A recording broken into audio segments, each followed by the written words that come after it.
Of the show for today.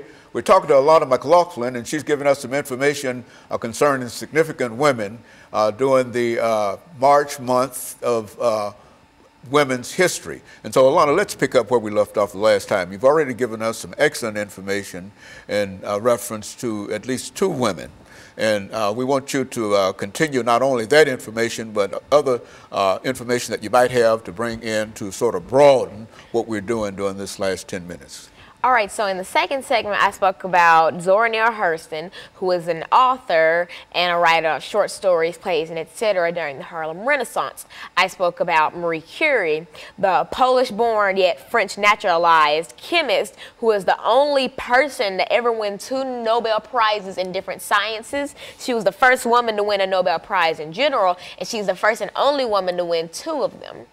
Then I spoke about Mother Teresa, who is the widely famed and widely loved yet widely criticized saint of the Roman Catholic Church, who was recently made a saint by Pope Francis in December of 2015. Now, all these women, they've made tremendous impacts, and they've paved the way for girls like me and younger women, and they've paved the way for people that you're probably more familiar of, such as Taraji P. Henson, Beyonce, and other notable women of today's society.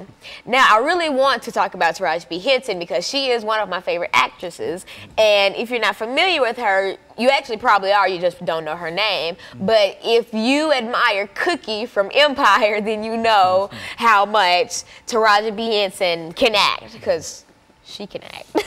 And I was actually very fortunate to be able to see her speak at Tennessee State University around this time last year. Actually, she came to TSU when it was actually sold out, I think. And she came and spoke, and I got to see her, and I got to ask her questions. She was very nice. It was a really nice event. And so Taraji P. Henson, she is an actress. She's her most famous works are like I Can Do Bad All By Myself, and especially Empire. Now, Empire, if you're not familiar with it, is a show about an African-American recording company, which is a family called, they call themselves Empire. It's just a really nice show, and if you don't watch it, it comes on Fox. It comes back on in March, I think. But anyway, that's Empire. And I Can Do Bad All By Myself was a woman who was a singer at a club, and she has to take in her nephews and her niece, and she has to raise them while kind of raising herself. And she's worked in a lot of great things, and I think that wouldn't have been possible without these women, because they showed that you do not have to be a man to do certain things. Like, for instance, there was a time when they thought that women couldn't be actresses, and there was a time where they thought that men couldn't be models. And so there are always those people who break those boundaries and say, hey, if I can do this, then you can do this. Like Marie Curie said, if I can be a scientist, then a man could be a makeup artist. Anything, because since these people defy these odds, it should empower you to say that you can defy your odds. And for instance, like Beyonce is probably one of the most acclaimed artists in the world, really.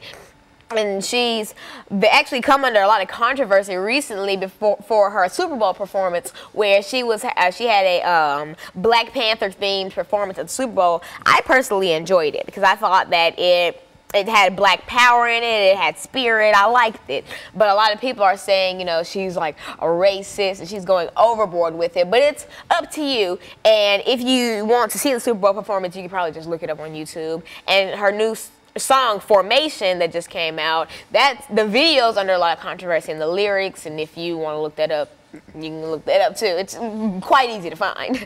And basically, women like this empower me, but there are always women back at home who should empower you. And I know a lot of people don't have those types of women in their lives, and so that's why I like to be a mentor and etc. And I like to encourage my friends to be mentors to those people who don't have those women figures, like those boys who are growing up without parents and etc., running the streets and etc. But just imagine the difference you could make just by being that woman figure that they've never had in their lives. And so basically, 2 women who have encouraged me a lot in my life are my grandmother and my mother, basically your wife and your daughter. The reason that my grandmother encourages me is because she showed me and she's told me multiple times that whatever I want to do, that I can do. She's never told me that there was something I couldn't do. Even if I wasn't the best at something, for instance, like running track, I didn't always make first place, or I didn't even always place all the time. Or finish. Or finish. Don't bring that up. No, but anyway, I didn't always do the best, but she encouraged me after every single game. And she told me, you know what, there's always room for improvement, but just don't ever give up. And I think that's the reason why I'm here today, because when I first started the show, I was, it was like about 6 years ago. I was like, I don't even know how old. 8 years old. 8, oh my gosh, that's crazy. And so I wasn't the best at speaking. Why? Because I was 8. I had a gap right here. I was missing a tooth. I needed a crown. Did I even have glasses at that point? No, you didn't have any glasses. I couldn't see.